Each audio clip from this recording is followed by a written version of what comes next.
and this afternoon's focus is on well-being. Correct me, Kungift, if I've said it wrong, but polyvagal theory, I believe, is going to be discussed. And again, Kungift, thank you so much, because talking to everybody about well-being post-pandemic or during the latter part of the pandemic, I hope, is incredibly important. And before I hand over to Kungift, I'd just like to, first of all, thank her in advance and say that Kungift has an incredible pedigree and is well qualified to talk to us about well-being. She has a bachelor's degree in film and television from New York University and a master's degree in educational administration. She currently serves the American School in Bangkok Green Valley as director, and she trained in Colombia, Yale, India, Thailand and France on various mindfulness disciplines. She introduced and implemented mindfulness in education program, which was very well received by all the stakeholders of the American School Bangkok Green Valley since 2012. She's delivered mindfulness presentations at IRCOS leadership conferences in Malaysia, Asia Pacific International School Convention in Hong Kong, ECIS leadership conferences in Luxembourg and Lisbon. And in 2018, she published her own new mindfulness book called The Mindful Way. And this book was developed and written to help parents and educators implement mindfulness in schools. In 2019, she founded the Mindfulness Academy of Asia and serves with the Ministry of Education of Thailand, Electricity Generating Authority of Thailand, and many international hospitals.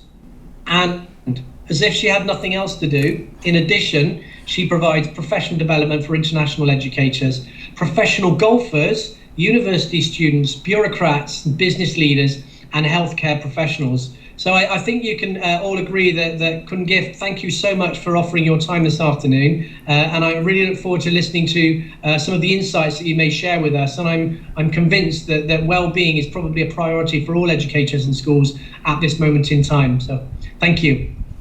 Thank you, Mr. Duncan. I am more than pleased to be here with you today.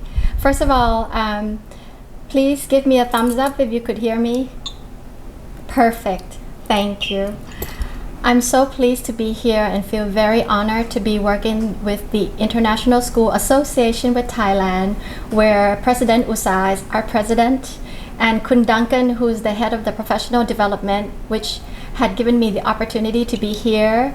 Kun Wanvipa, who is the ISAT manager, who's worked very hard, prepared several days for this training, and Kun Vinit, who's behind the scene operating this whole technicality to make it happen. Since I meditated for over 30 years now, I found that natural healing can also support all types of well-being and mental illnesses. And it has helped me to reduce the take of antidepressants. Therefore, I think that both in my experience of going through different types of trauma, depression, panic disorder, whatnot, I think both are still vital, but it is up to us to decide what would be the smartest choice to reduce the most side effects from the pill and find the natural cure. I think in most cases, yes, medication are still important, but what supplement of natural cure can help a person get over their symptoms? So that's in a nutshell what we will be discussing today. This is what it can look like. It could look in the form of total relaxation, or you could explain to your students about the wonderful benefits of the neuroscience. When you perform well-being exercise in groups, it just creates that neuron effects, neurons that fire together, meaning that the group effect does allow a person next to you to want to practice for well-being. In this picture, you see the kids sipping hot tea to calm their minds and bodies. The other one is lying down, totally connecting to the floor and the earth. And the other one is mindful coloring. First, disclaimer. Please be mindful that the following slides that I will be showing you are work of professional, credible scientists clinical psychologists, and professional organizations that have the resources available online. Each table, charts, videos, and graphics contain citations from their original sources.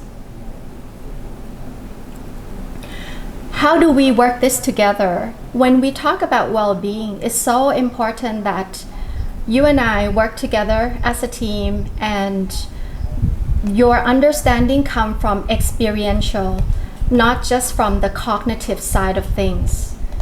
In order to do so, and with this many people, we have 172 participants, how do we do it in such a way that we don't disrupt each other, but at the same time keep you engaged and keep your body and mind feeling something good, feeling something nice and calm? So please help me by following the following steps.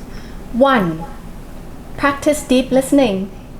Just put away everything and just focus your mind on this presentation. As you are with us, if you feel bored or uncomfortable, I suggest that you can move your hands like under the table where no one could see you move it. So move your hands or your feet. Even a slight tap of your feet can also help, because that softens up the neural activity in your brain. Like by having your body do some movement, it just in a way indirectly release the stress. Okay, who else would like to? Asha? Hi. Hi. If somebody picked up their phone in a movie theater, is that my question? Yep. Probably just turn around, look at them with a strong look, and then carry on doing my own thing. Very smart. Very, very subtle. Like, hey, this is not proper, but very subtle. Third question. How did you feel when you received your first paycheck? Hello, I felt I was rich. Okay, awesome. Thank you for participating. Next, if you had a magic wand, what would you wish for? I think I would wish for the ability to teleport wherever I want. Well, I concur with you. Me too. Next question. Do you remember the first time you saw your baby? What does it feel like? Let's hear Duncan. I remember the first time I saw my daughter, and I was in shock, because I didn't realize actually that's what happened when a baby's born. So yeah, shock and love, I suppose. Woohoo! Thank you, Duncan. What's more interesting, red or pink? Nicole. What do you think? Yeah, is it red or pink, and why? Pink, because it's not a primary color. Awesome. If your partner break up with you via Line or Instagram, what would you do? Well, I'm still single. I'm single right now, so I hope I don't get in trouble for this. But if it happened, I mean, if I was in a relationship and it happened, I think it would depend on how I was feeling about the relationship. Like, if I still really love them, I would probably hunt them down, go to their house, and try to see if we can make things work out. But if I was also getting tired of the relationship, I would probably just feel relieved. Wow. Thank you so much for all of your participation. You know what? For some of you who have not answered a question, you probably have an answer in your mind. And you probably wonder, should I press? Raise hand, should I not press? But that is already stimulating your nervous system to wake up. And for those who actually say it out loud, it makes you feel present in the moment. So this is why we intentionally have this exercise to support you in feeling that no one is going to judge you when you come into this whole well-being circle, to keep the environment of participation very safe. Yeah? So kudos to all the people who participated, and kudos to all the people who listened mindfully and deeply.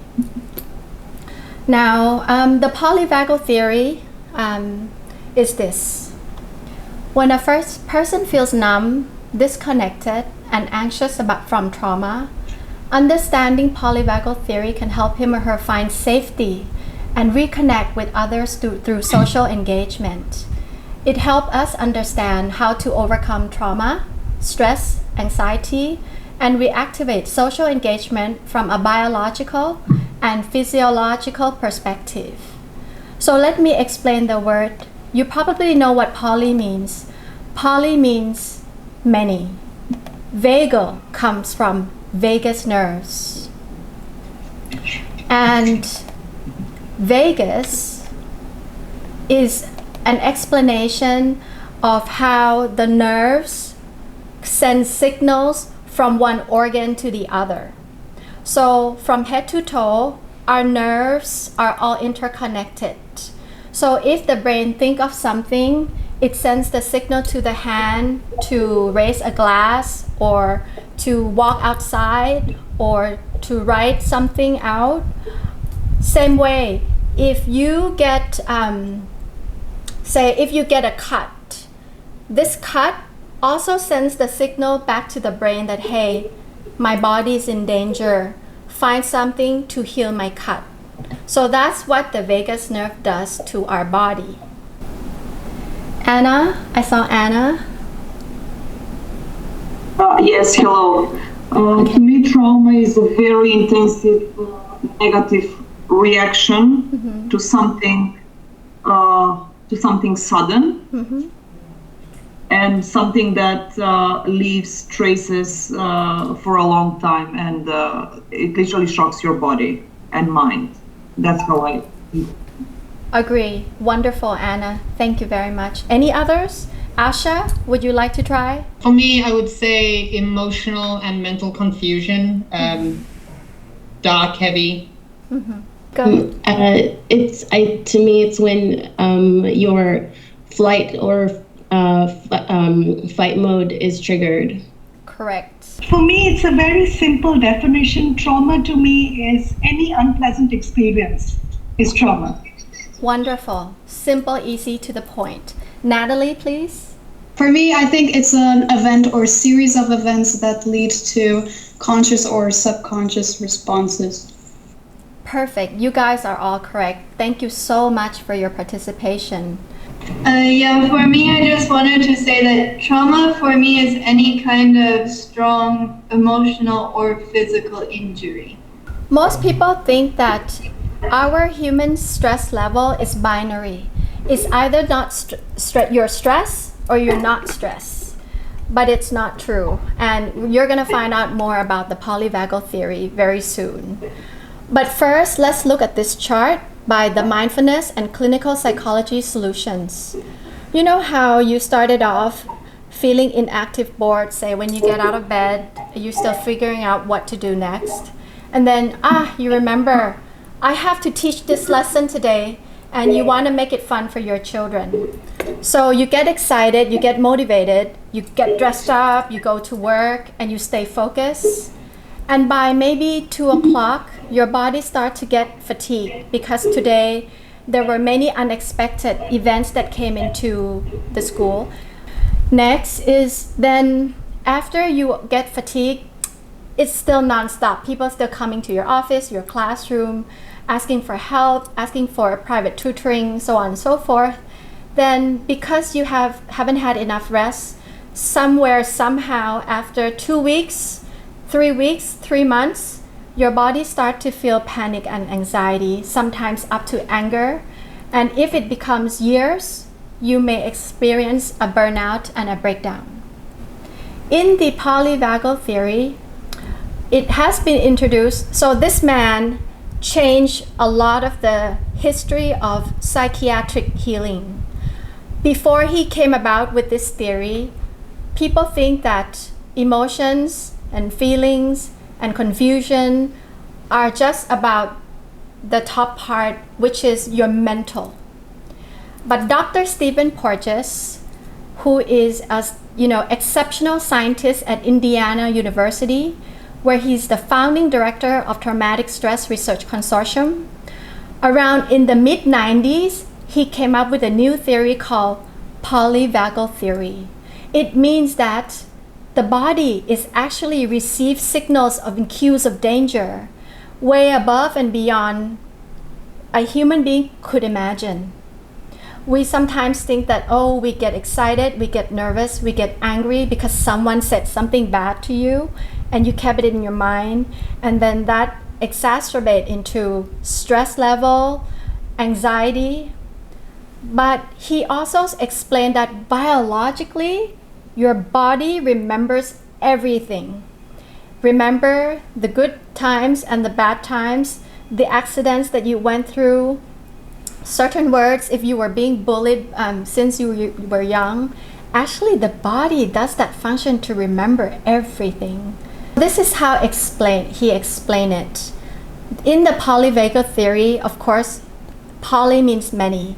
So then in the vagus nerve system, there are 3 separate functions. Ventral vagal, which is where you feel connected to the greater world. The second part is the sympathetic, which is, oh, I think I'm in danger. I'm in a taxi alone by myself. I'm not sure if the taxi is going to get me to my destination. I better make sure so maybe your mind is like, I'm going to jump out of this taxi if I need to, if he's going in the wrong way. So there's a need to think about running or fighting back. And the last part is called dorsal, which means I can't cope.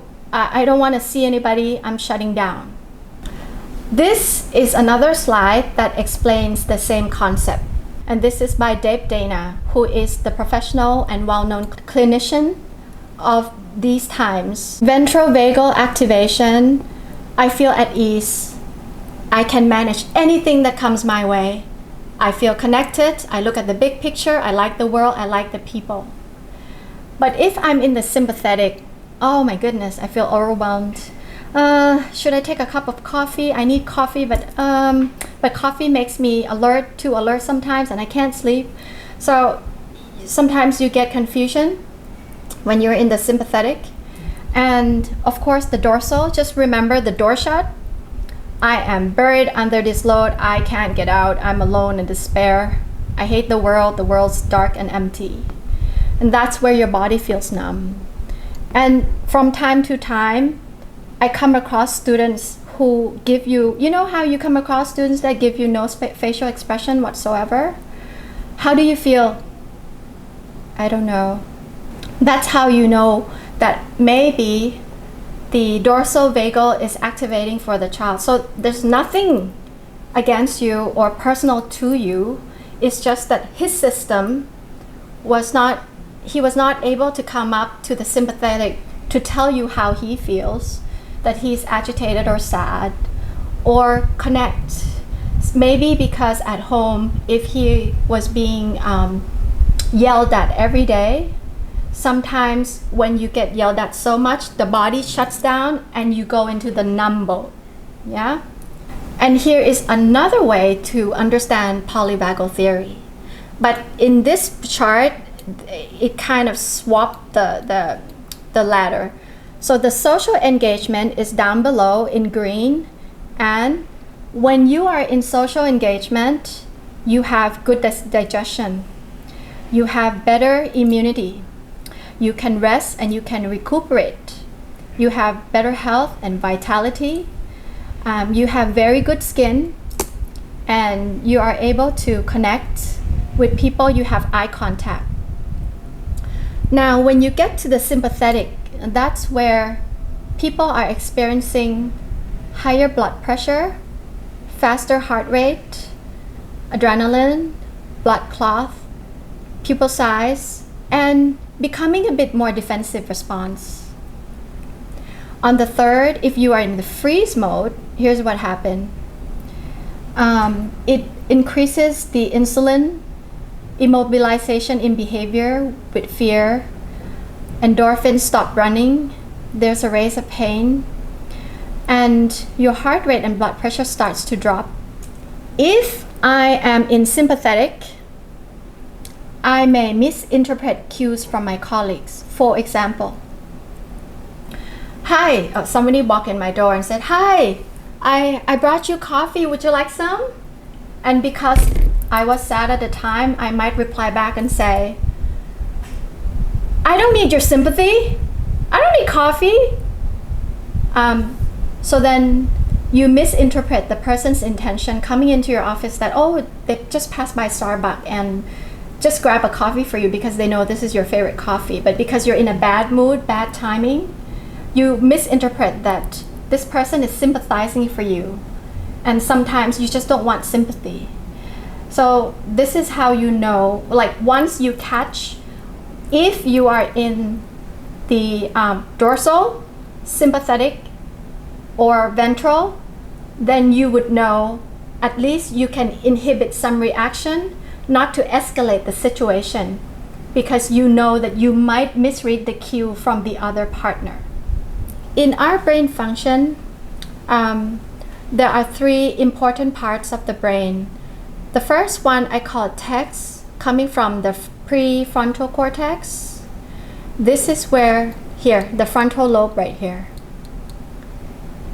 It's the executive function for critical thinking, decision making, social engagement, and all the most important function of a human being to connect with other people. Then the second part of the brain function is called the amygdala, which I use the King Kong to represent it because of the representation of emotions. The amygdala control a lot of emotions, feeling, fear, fright, flight, freeze responses. And the third part, the bigger one, which is the hippo, and he's big because he's the hippocampus, which takes the function of storing the memory. Now, if you know how to activate the prefrontal cortex well, you can pretty much go to the hippocampus and retrieve a lot of information there to be used. And if some of you in here do take the antidepressants, you might find that one of the side effects is the suppression of memory, especially the short-term memory. It's like, oh, what did I just say? Where's my car key? It takes you a few more seconds than normal people to recall, but that's how it works. The prefrontal cortex will say, hey, hippo, open the door. I need to recall this information. And that's how the brain signal sends the information to the prefrontal cortex, to our speaking ability for us to communicate. When we are calm and peaceful, the filter is wide open and information flows to the prefrontal cortex, where the brain's so-called executive function take place. So when you become calm, what happens inside your body is that the blood vessels do enlarge by nature because you're calm. You know, the flow, the nerves, the blood vessels, there's no push, there's no stress. So when it widens up the gap, the blood flow to the prefrontal cortex does carry more oxygen. The result is the feeling of happiness, alertness, good awareness, ready for you to work, ready for kids to learn. And that's how it helps that blood circulation, allows you to process information and recall information as much as you like.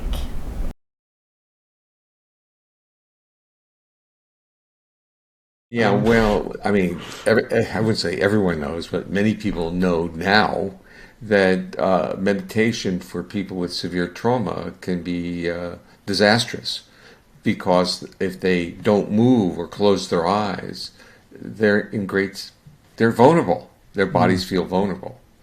So there are different ways that things could be done, and so that people who have trauma histories may gravitate towards yoga with some movement. And so as long as we're moving, that vulnerability is less. So there are different ways of, in a sense, engaging the neural regulation of our autonomic nervous system.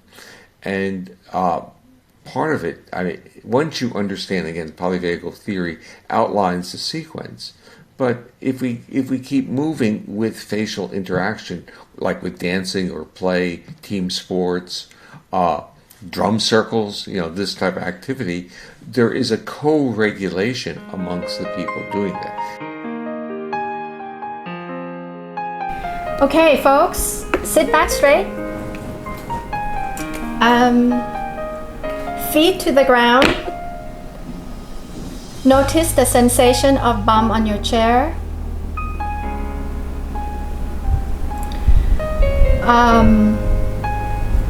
You can close or open your eyes and give that soft gaze to me, to the screen.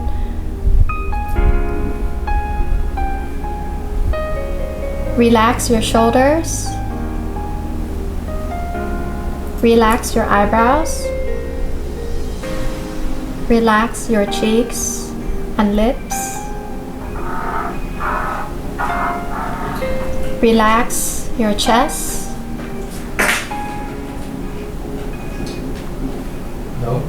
Let go of the physical sensation in your upper thighs, your knees, your legs, and your feet.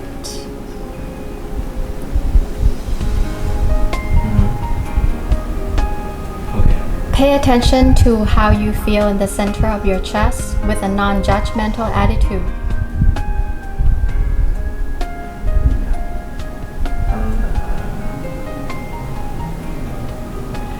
As you are experiencing some emotions or no emotions, what's more important is to be aware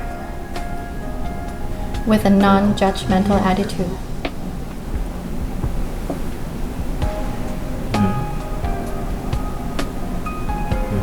Slowly, slowly take in a deep, long breath. Pause. Slowly, slowly exhale. Long and deep. And slowly, slowly open your eyes. And this is how we're going to help each other see the temperature in the room. As you help me participate, everyone will be learning at the same time. So please listen to my instruction carefully. So in the past short mindfulness practice, press raise hand if you feel low in energy. If you are in a scale of 1 to 2, raise your hand. Press that button in front of you. Great. Now, okay, thank you. Okay. Raise your hand if you feel calm, simply calm. 1, 2, 3, 4, 5, 6, 7, 8, 9. So there's a bunch of you feeling calm. You know what it means? It also means that you probably have a background of mindfulness practice in one way or the other. Because the exercise is relatively short. So for you to feel calm, it means that you must have had prior experience of practicing for sure. Raise your hands if you are experiencing some thinking activity. With that short exercise that we just did, raise your hands if you are going through some thinking of some sort. Think about anything, but you were thinking. Cool. Awesome. Awesome. Thank you. Thank you for being very truthful. Guys, you're great.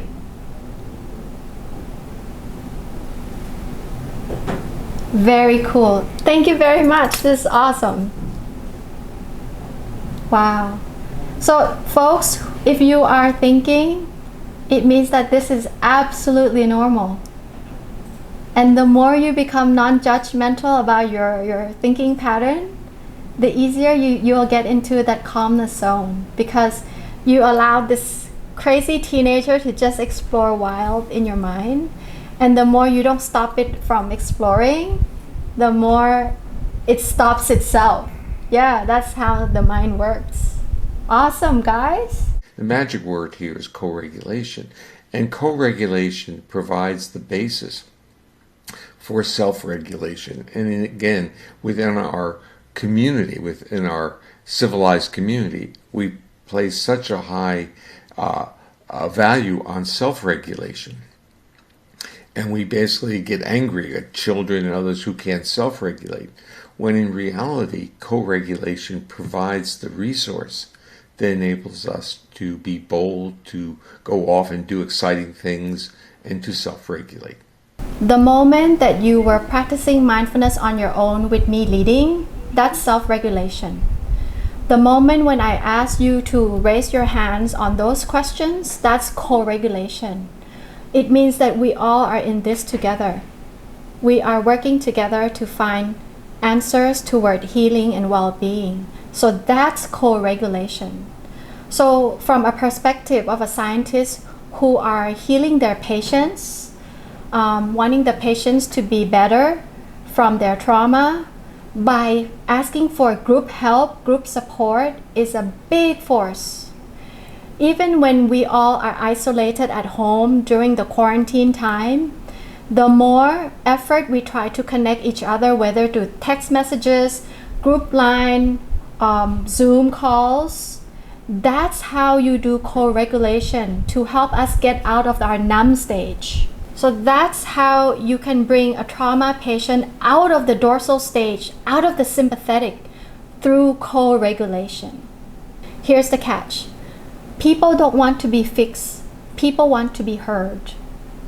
Last week, I asked my high school students, guys, if you know how most of our students, they don't get enough sleep. You ask why, and they said, oh, I like gaming. I couldn't sleep. My mind wanders at night. And they came to you like they haven't slept for weeks. And that's because they're engaged in their social media world. And then I asked a question. Students, if you change your sleeping time from 11 to 10, just 1 hour earlier, but you get 10 inches of stretch in height, is it worth it to do it? Everybody says yes. The next week I met them, did you do it? Everybody says no. So the point is, people know that sleeping is good for you, but they don't want to be fixed. But as long as they felt heard, they felt understood, there might be a way to convince them to change their habit. This is Devdana, and she's one of the best clinician consultant for the Traumatic Stress Research Consortium in the Kinsey Institute.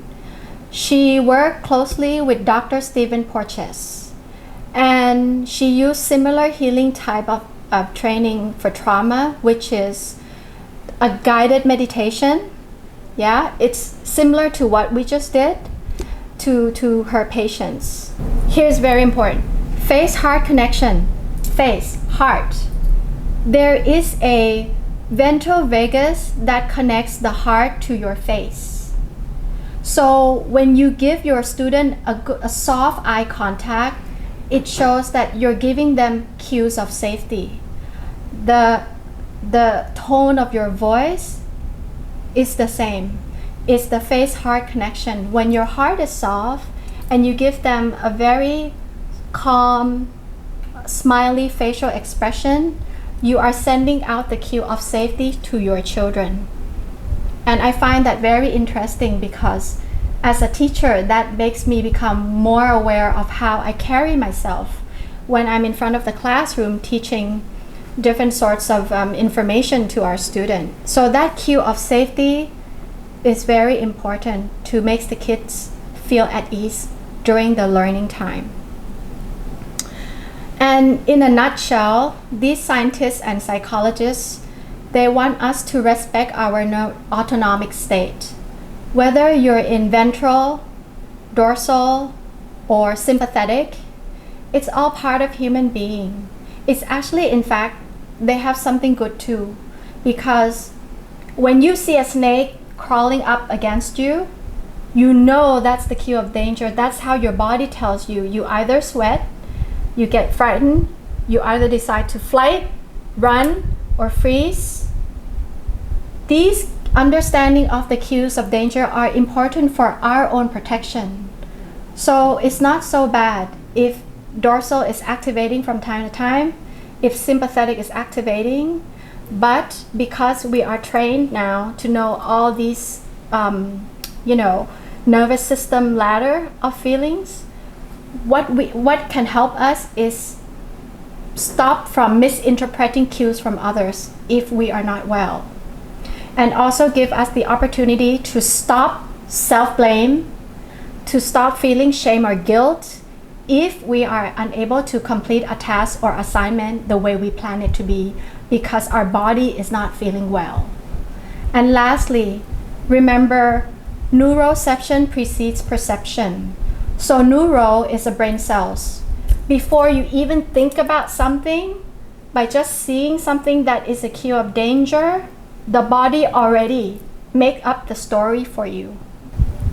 So that's in a nutshell how things work and how things translate from these psychologists, psychiatrists, and counseling and clinicians that is using this theory to heal trauma patients and victims. I think on behalf of everybody, say a huge thank you to you and your time.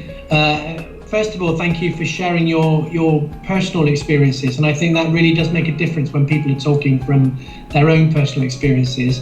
And the fabulous questions that you had, and also your ability to deal with. You were very present in the moment when the chat function was disabled for most people, and you suddenly went straight for the hands up system. That's great. So thank you for being so flexible and adaptable. I'm sure I speak for most people here that the polyvagal levels were really interesting about how we can move from one level to another depending on how we're feeling.